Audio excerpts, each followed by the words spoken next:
All right, today we are diving deep into one of the most powerful and, let's be honest, controversial theories in world politics, realism.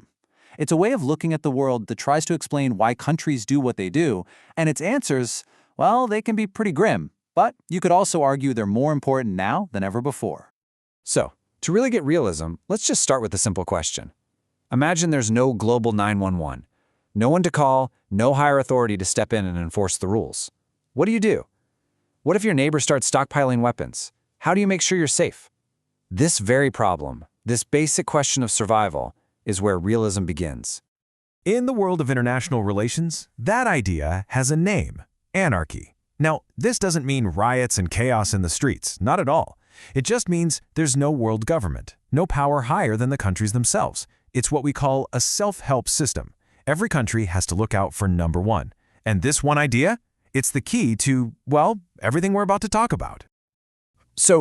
Okay, if we're all living in this anarchic world, why is there so much conflict?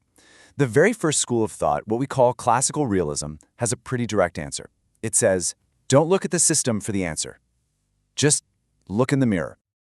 The thinking here is pretty straightforward. States are run by people, right? And classical realists believe that at our core, we humans are selfish, competitive, and we have a deep-seated desire for power. So it only makes sense that states are just bigger, more powerful versions of us, all scrambling for an edge on the world stage.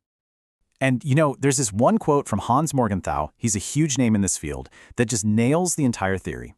He believed that politics is driven by these unchangeable laws that are baked right into our human nature, a nature he saw as, well, pretty flawed. So this worldview really boils down to a few core ideas. For a classical realist, the only thing that matters is the national interest. And that interest is always about power. Universal ideas of right and wrong, those are seen as kind of like luxuries you can't always afford when your survival's on the line. And this leads to a really sobering conclusion. Conflict isn't some mistake. It's just a natural, unavoidable part of the whole game. For a long time, that was the dominant view. But then, some thinkers started to wonder. They asked a really critical question. What if our human nature isn't the real problem here?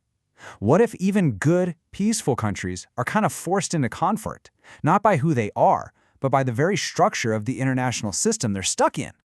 And that one question, it sparked a huge evolution in this whole way of thinking.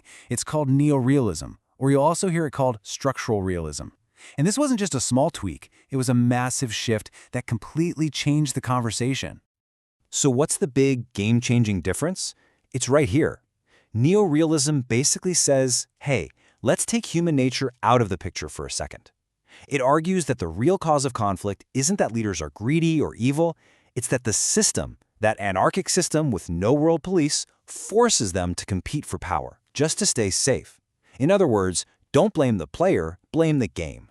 This table really lays it all out.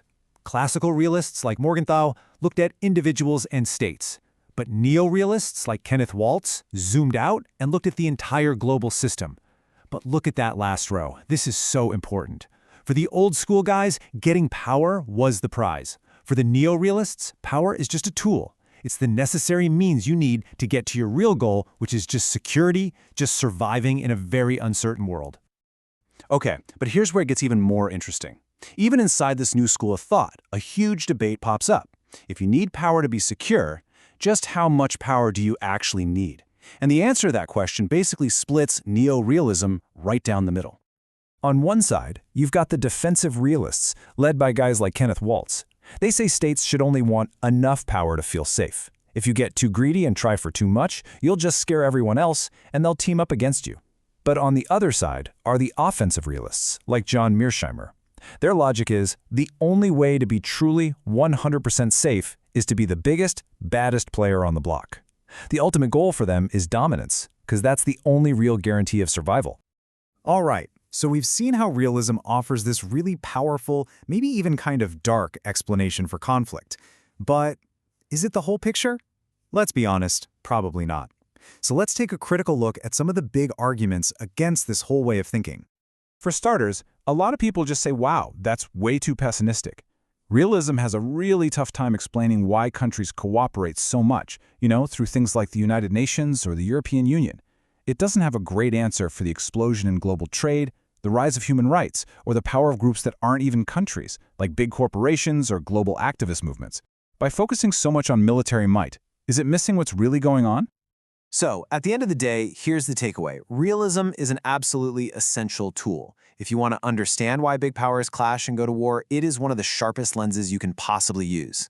But, and this is a big but, it's not the only lens. It gives us a really powerful story about conflict, but a much, much weaker one about cooperation. And that leaves us with a huge question for all of us, right now.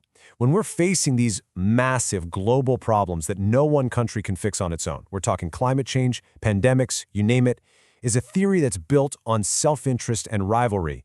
Is that really enough? Or is our survival going to depend on finding a totally different way to play the game?